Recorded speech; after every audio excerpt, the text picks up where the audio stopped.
Hey, what's up, everybody?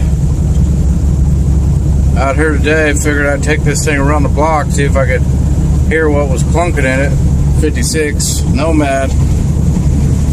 It's howling pretty dang good back there.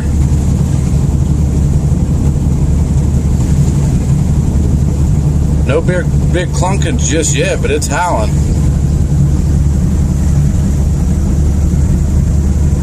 It don't feel good back there at all.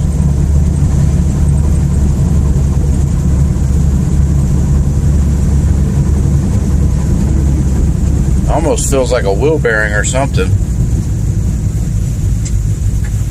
Something's kind of clunking in the front too.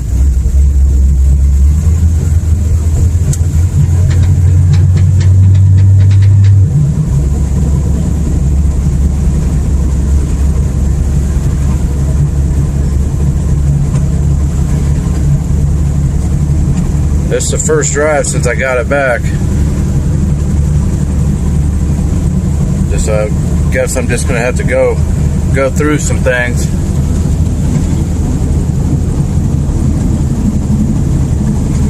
Yeah, I mean, there's probably a lot of noise and interference, but it's got a heck of a growling sound back there. It's just something does not sound happy.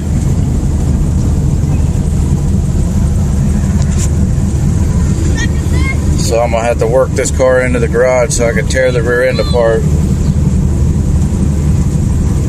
See exactly what's going on with it. We're headed back to the house right now. I'm only doing maybe about 10 miles an hour in it.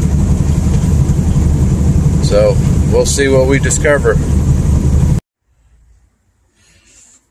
Alright, so we just did this small little drive around video on this car. We was trying to see if we could hear anything on the car or get an idea of what was going on with it. It was making a heck of a growling sound and just didn't seem happy. I think something like a training line or something's ticking in the front, beating against something, so I have to look at that also.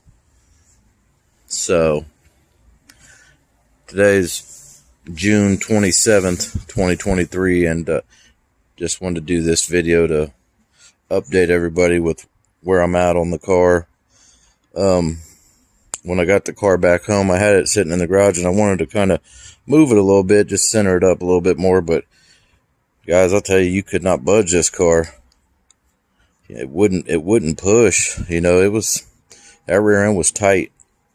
So I started and I pulled off both back tires, pulled off both drums to where it was just the axles, and both of them spun real easy. So that was telling me whatever was going on was actually in the center of the rear end.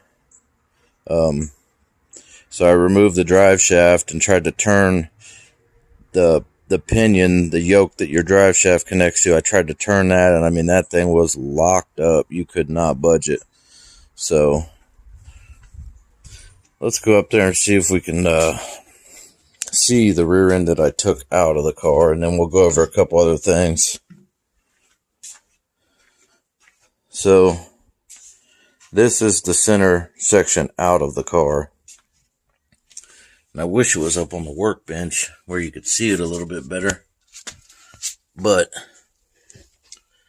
it's missing that tooth right there. And the rest of them, they don't look terrible. But what happened was the pinion seal up here at the front had went bad and over time had let the rear end fluid go so low that it dried out the bearing on the pinion. So once that bearing started coming apart, it was allowing this pinion back in here. Is this your ring? There's your pinion down there. It was allowing it to walk backwards. And I don't know if you can see. You could see some of the marks on it. And back here, I mean, just look at how gnarly them marks are. Where it was actually banging into this as this rotated around. So that's actually what happened to it. The pinion bearing went bad.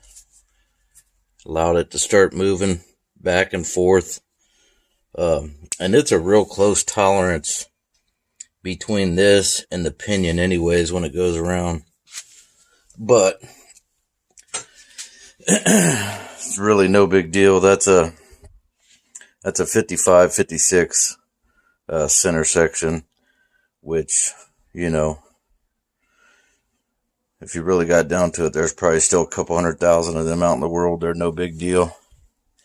And I actually have this one here that is identical. It's another 56 center section. And I could actually put this in the car right now, but I really want to put a posi unit in the car. And I had switched the gears on this. This is I want to think maybe a 63 PK's posi. And I was building this for the 55 convertible, but the 55 convertible is still a little bit further down the road to where I need a rear end right now for the Nomad for the 56, and I want to put a posi in it because, like I said, this is a 56 center section, 355 gears. It's identical to that one that come out of it. And just look at how smooth this one spins. Even the yoke up there, you hook your drive shaft to, I mean, just as smooth as butter. But I think I really want to put a posi in it, so I'm going to more than likely rob this from the convertible for now and put it in the 56 Nomad. If anybody's close to Columbus, Ohio and has a complete PK's posi in the 3 series, you know, send me an email because I need about 2 or 3 more of them. So anyways, let's get back to what we was talking about here. This originally come a 308 posi, and I put this ring and this pinion in it. Now this ring and this pinion is out of a 55 Chevy. And everything I've read on the Tri-5 forum says you cannot use a 55 or a 56 ring and pinion in a 57 or newer housing. And this is a 63 housing, so clearly it's newer than a 57. Because I was getting ready to put this in the car last night, and I got to looking at it, and I don't think it's set up right. Because if we just stand back and we look at it, look at how far I've had to walk this center section over to try to get the lash right.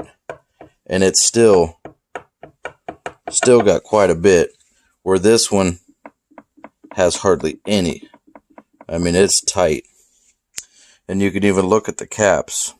See how far this cap is screwed out? And this one is sunk in. Because I've been trying to drive that whole center section over to get the valve, or not the valve, but get the gears set just right. So, what they were saying on the Tri-5 forum, you know, I wouldn't want to question them guys at all. They've been around it a lot longer than me. Looks like that's the truth. A 55 and a 56 ring and pinion will not work in anything other than a 55 and a 56 housing. If that makes sense, if you guys are following along, which I'm sure you are. So, I could put this in there right now and be exactly where we was before the rear end messed up. Or I could take the time, pull the caps off, pull this back apart, get the yoke out. This is the original gear set out of it. It's a 308. What I put in it was a 355. But these are the original gears. There's the date right there, 12/62. But that's the, let me see if I can focus on that. 12 into 37. That's how you come up with a 308. But these are the original gears out of this center section. So what I'm thinking is, I'm just going to put them back together and put them in here and reset it up. And the 56 will have a 308 posi. Which the car's not fast either way. So, I mean, it's got a good running 327 in it, but it's heavy car. I wanted to show you this. That's a gasket for the rear end when I go to do it. Let me see if I can pick this up here. But this is Wonder Bar radio I'm going to be putting in the dash. Get rid of the old push button. And the 56 had these little dots. I don't know if they was called like a colonnade or what they was. But I want to think that them was two of like your news channels. And then I'll show you the 55, but that's a 56, and it's, I don't know if you could see the little dots on the 56. There you go. But a 56 Wonder Bar had them little dots, and here's a 55 without the dots. These radios are real cool. You could set your little favorite jams. So anyways, I got the radio for it that I'll be putting in there. And then another thing, 57 was the first year that they actually offered a pause traction. And from what I read last night, which is kind of crazy, 57 was the only car that had two different length axles. They had non-pause traction axles and they had pause traction axles. And then in 58, the way they got away from it, they just made the bearings, I want to think, 1/8 inch thicker. Now, the reason why that is, if you put the standard 55, 56 axles in to a pause traction rear end, you gotta grind off at 1/8 inch, or when they go in, they will bottom out and put a lot of pressure on your bearings. See, because when they go in on this, there's nothing but air there. On a posi, there are a lot more going on in there. So what I'm talking about is on your axles up here, up here, right at the very tip, you got to take 1/8 of an inch off of both of them, which is no big deal. A little bit of a grinder and then bevel the teeth if you get down that deep.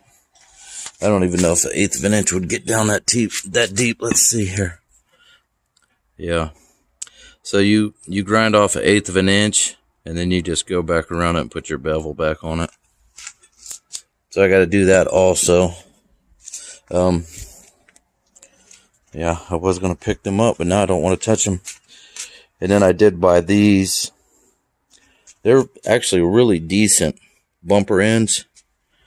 And I'm going to, once I get the car running and everything, I'm going to tear the back bumper off. And we're going to get rid of the caps. These are actually deluxe bumpers for a 56. And the car had deluxe bumpers on the front as well. It doesn't no longer because we got rid of them. And I never really cared for the deluxe caps on a 56, because if you look at the profile of how everything is sloping forward, and even the bumpers slope forward, and then you got these caps on it, it messes everything up, in my opinion. So once I get the car back to running condition, I'm gonna tear the back bumper off, get both of these bumper ends off, and put them new ones on it, and that'll give it a more sleek look. If you guys see what I'm saying, it kind of goes with the flow of the back of the car, and right now it's got these goofy caps on there.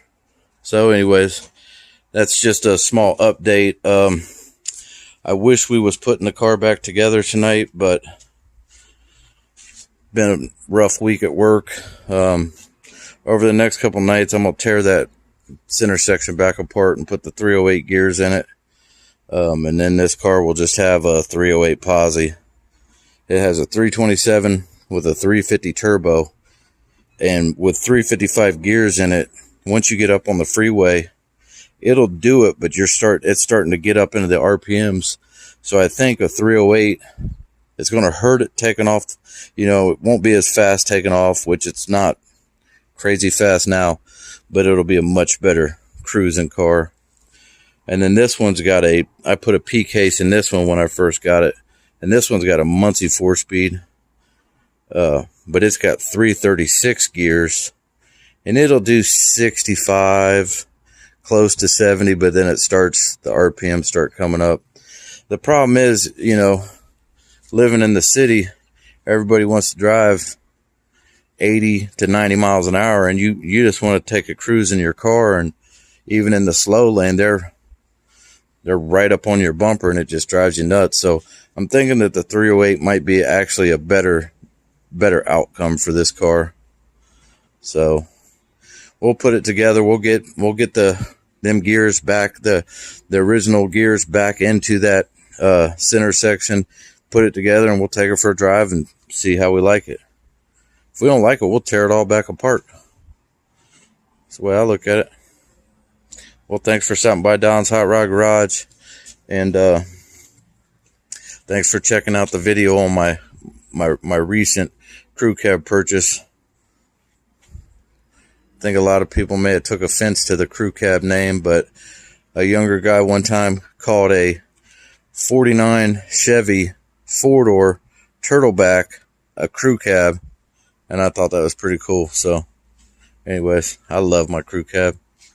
That's just a future project down the road. I got to focus on all the stuff here. So thanks for stopping by Don's Hot Rod Garage. I appreciate all the views. I appreciate all the comments. I wish I could comment back to everybody, but I'm on another level right now. I'm just so busy right now.